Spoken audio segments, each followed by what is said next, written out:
MBBS करण्यासाठी किती खर्च लागतो या व्हिडिओला आलेली ही comment, NTC category government MBBS साठी किती खर्च येईल?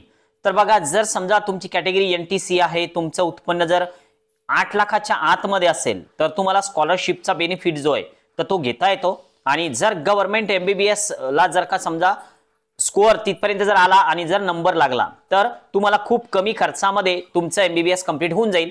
कारण ओपनची फीज जवळपास 1,39,000 असते आणि त्यापेक्षा जवळपास समजा 10-20% खर्च पकडा 1,39,000च्या, खूप कमी याच्यामध्ये, खूप कमी बजेटमध्ये तुमचं एमबीबीएस होऊन जाईल। म्हणजे तुम्हाला वर्षाला तुमच्या खर्चासह 50,000च्या वर लागणार नाहीत।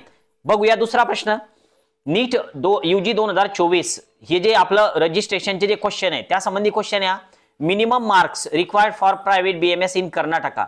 कर्नाटकामध्ये जर तुम्हाला प्रायव्हेट मध्ये म्हणजे सेमी मध्ये जर का बीएमएस करायचं असेल तर जर समजा तुम्ही ऍडमिशन ही पॅकेज मधून जर का केली म्हणजे एनआरआय कोटा आयक्यू कोटा मधून तर तुम्हाला क्वालिफाय मार्क्स वर सुद्धा तिथे ऍडमिशन मिळते। पण जर समजा राऊंड मधून जायचं असेल तर 250 प्लस हा तुमचा स्कोर यावा। बघूया पुढचा प्रश्न, सर एससी कॅटेगरी मध्ये असेल तर ऍडमिशनच्या वेळी ट्युशन फी सोडून बाकी सर्व फी भरावी लागते का? बघा, जर तुम्ही एससी या कॅटेगरीमध्ये असाल तर इन्कमची जी लिमिट आहे तर ती लिमिट नसते, तर त्यामुळं तुम्हाला पूर्ण स्कॉलरशिप मिळते।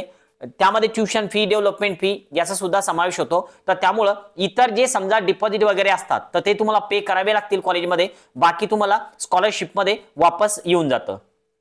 बघूया, documents required for NEET UG registration या व्हिडिओला आलेली ही कमेंट, नीटचा फॉर्म भरताना बोर्ड एक्झाम मध्ये फिजिक्स, केमिस्ट्री, बायोलॉजी मध्ये टोटल 151 मार्क्स आहेत, तर इलिजिबल आहे का स्टुडंट एक्झाम साठी? तर हा स्टुडंट एक्झाम साठी इलिजिबल आहे। फिजिक्स, केमिस्ट्री, बायोलॉजी यामध्ये तुमचा जो ग्रुपिंग क्रायटेरिया आहे तर तो व्यवस्थित बसतोय, ऍडमिशन साठी तुम्ही इलिजिबल आहात, तुम्ही नीट देऊ शकता।